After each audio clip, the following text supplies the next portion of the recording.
कोल्हापूर महापालिका निवडणुकीसाठी आज काँग्रेस पक्षाचा जाहीरनामा जाहीर झालाय। मात्र आश्वासनांची यादी पाहता काँग्रेसचा हा जाहीरनामा हास्यास्पद म्हणावा लागेल। चंद्र सूर्य सोडून जनतेला सर्व काही देण्याच्या आश्वासनाचा वर्षाव काँग्रेसने केलाय, अशी टीका खासदार धनंजय महाडिक यांनी पत्रकारांशी बोलताना केली। जाहीरनाम्यात भ्रष्टाचारमुक्त प्रशासनाचं आश्वासन काँग्रेसने दिलंय। वास्तविक भ्रष्टाचारात गुंतलेलेच भ्रष्टाचारमुक्त कारभाराच्या गप्पा मारतात, हाच मोठा विनोद आहे, अशा शब्दात खासदार महाडिक यांनी आमदार पाटील यांच्यावर हल्ला चढवला। कोल्हापूर महापालिकेसाठी आज आमदार सतेज पाटील यांनी काँग्रेसचा जाहीरनामा प्रसिद्ध केला। त्यामध्ये आश्वासनांचा पाऊस आहे। त्याबद्दल खासदार धनंजय महाडिक यांनी प्रतिक्रिया दिली आहे। आश्वासनांची खैरात करायची ही आमदार सतेज पाटील यांची जुनी सवय आहे। चंद्र सूर्य सोडून सर्वच आश्वासनं आमदार सतेज पाटील यांनी दिली आहेत। त्यामुळे काँग्रेसचा जाहीरनामा हास्यास्पद असल्याचं दिसून येतंय, अशी टीका खासदार धनंजय महाडिक यांनी केली। जाहीरनाम्यातील आश्वासनं पाहता गेली 15 वर्ष त्यांचा हात कोणी धरला होता, असा सवाल खासदार महाडिक यांनी उपस्थित केला। आमदार पाटील यांना कोल्हापूर महापालिका निवडणुकीत पराभव दिसून येतोय, त्यामुळेच ते खोटी आश्वासनं देत असल्याचं खासदार महाडिक यांनी नमूद केलं। अतिशय हास्यास्पद असा हा जाहीरनामा असं म्हणावं लागेल। कारण हे बघा, यामध्ये मला वाटते सूर्य आणि चंद्र सोडून सगळंच त्यांनी कोल्हापूरकरांना देतो असं काही आश्वासन देण्याचा प्रयत्न केलेला, जे नेहमी त्यांची सवय आहे। 15 वर्ष कोल्हापूर महापालिकेची सत्ताही त्यांच्या ताब्यामध्ये आहे। इतक्या वर्षात त्यांनी हे का नाही केलं? आज तुम्हाला हे का सुचायला लागलं? हातातून सत्ता निघून गेलेली आहे हे लक्षात आल्यामुळं त्यांनी मी आपल्याला सांगितल्याप्रमाणे सूर्य चंद्र सोडून अनेक गोष्टी लोकांना प्रॉमिस केलेल्या आहेत आणि लोक सुज्ञ जागरूक आहेत। आणि सगळ्यात हास्यास्पद ज्याचा उल्लेख मी केला की भ्रष्टाचार मुक्त कारभार करणार म्हणून त्यांना सांगायची वेळ आलेली आहे। हे याच्यावरूनच आपण लक्षात घेऊ शकता की ज्या पद्धतीनं भ्रष्टाचारामध्ये त्यांचे हात बरबटलेले आहेत। थेट पाईपलाईन योजना, IRB रस्ते विकास प्रकल्पात त्यांनी फाडलेली पावती, या 2 घटना त्यांच्या भ्रष्टाचाराचे पुरावे असून त्याबाबत अजूनही जनता विसरलेली नाही।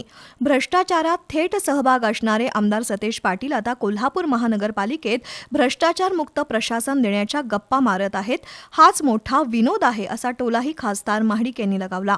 गेल्या वर्षी झालेल्या लोकसभा निवडणुकीतही आमदार सतेज पाटील यांनी जनतेला अशीच आश्वासनं दिली होती। त्याच जाहीरनाम्याची ही कार्बन कॉपी आहे, असा टोला खासदार महाडिक यांनी लगावलाय। जाहीरनामा हास्यास्पद आहे, मी एवढ्यासाठीच म्हटलं होतं की लोकसभेच्या वेळेस सुद्धा त्यांनी अशाच पद्धतीचा एक जाहीरनामा प्रचलित केला होता। एकही त्यातला काम ते पूर्ण करू शकलेले नाहीत किंवा सुरुवातसुद्धा करू शकलेले नाहीत। तुम्ही त्यावेळेचा जाहीरनामा बघा आणि या जाहीरनाम्याशी कम्पेअर करा। लोकसभेच्या आधी त्यांनी जे आश्वासनं दिली होती, आता काँग्रेसचे खासदार झाले, परंतु त्यातलं कुठलंही आश्वासन ते पूर्ण करू शकलेले नाहीत, हे सगळे कोल्हापूरचे लोक जाणते आहेत। ते आमदार यांनी तो जाहीरनामा प्रसिद्ध केला होता आणि याच्याला सर्वस्वी जबाबदार ते स्वतः आहेत। कारण फेक नरेटिव्हचा बादशाह म्हणून महाराष्ट्रभर त्यांना ओळखलं जातंय, हे आपण जाणून घेतलं पाहिजे। बास्केट ब्रिजचा प्रकल्प हाणून पाडण्याचं पाप आमदार पाटील यांनी केलं होतं, पण आपण पुन्हा खासदार झाल्यानंतर हा प्रकल्प सुधारित खर्चासह मार्गी लावलाय। त्यामुळे या प्रकल्पाची किंमत वाढली आहे, ही गोष्ट सुद्धा आमदार सतेज पाटील यांच्या लक्षात येत नसेल तर त्यांच्या बुद्धीची कीव करावी वाटते, असं खासदार महाडिक म्हणाले। तर एवढं अज्ञान त्या माणसाचं आहे, म्हणजे बालबुद्धीच त्यांना म्हणावं लागेल की आता 4.25 किलोमीटरचा फ्लायओव्हर, पूर्वी फक्त ब्रिज आपण नदीवर बनवणार होतो, परंतु आता नवीन जो प्लॅन बनवला आहे तो कोल्हापूरकरांच्या सुरक्षेच्या दृष्टिकोनातून शिरोलीपासून 4.25 किलोमीटरचा फ्लायओव्हर होणार आहे आणि त्याच्यामध्ये बास्केट ब्रिज इन्क्लूड केला। या 4.25 किलोमीटरचा खर्च आणि कागलमध्ये 1 किलोमीटरचा फ्लायओव्हर असा मिळून तो 1040 कोटी रुपयाचा बास्केट ब्रिज मंजूर झाला। आमदार पाटील यांनी जाहीरनाम्यात महिलांना मोफत KMT प्रवास, पिंक बसेसचं स्वप्न दाखवलंय। हे स्वप्न दाखवण्यापूर्वी त्यांनी KMTची सद्यस्थिती लक्षात घ्यायला हवी होती। सध्या 70 बसेस नादुरुस्त आहेत, त्या दुरुस्त करणंही महापालिकेला अशक्य बनलंय। तरीही आमदार पाटील महिलांना मोफत बस प्रवासाचं गाजर दाखवत आहेत, असं खासदार महाडिक म्हणाले।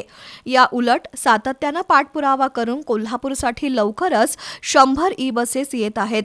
दुसऱ्या टप्प्यात आणखी 50 बसेस येतील, असं खासदार महाडिक यांनी सांगितलं। आमदार सतेज पाटील यांची भविष्यात पुन्हा आमदार होण्याची आशा मावळली आहे, त्यामुळेच ते सातत्यानं महायुतीवर टीका करतात। केंद्रात, राज्यात, जिल्ह्यात कुठंही त्यांची सत्ता नसताना ते विकास निधी कसा आणि कुठून आणणार हे मात्र जनतेला सांगत नाहीत, असा टोलाही खासदार महाडिक यांनी लगावला। बिहार विधानसभा निवडणुकीत खासदार राहुल गांधी यांनी मतचोरीचा मुद्दा प्रचारात घेतला आणि ते तोंडघशी पडले. याच घटनेची पुनरावृत्ती महापालिका निवडणुकीमध्ये होणार आहे, ते नक्कीच तोंडावर आपटतील असंही खासदार महाडिक यांनी सुनावलं.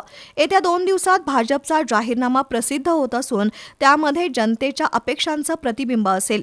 विकासाची ब्ल्यूप्रिंट घेऊनच आपण जनतेसमोर जाणार आहे असंही खासदार महाडिक यांनी सांगितलं. यावेळी जिल्हाध्यक्ष नाथाजी पाटील यांच्यासह पदाधिकारी उपस्थित होते.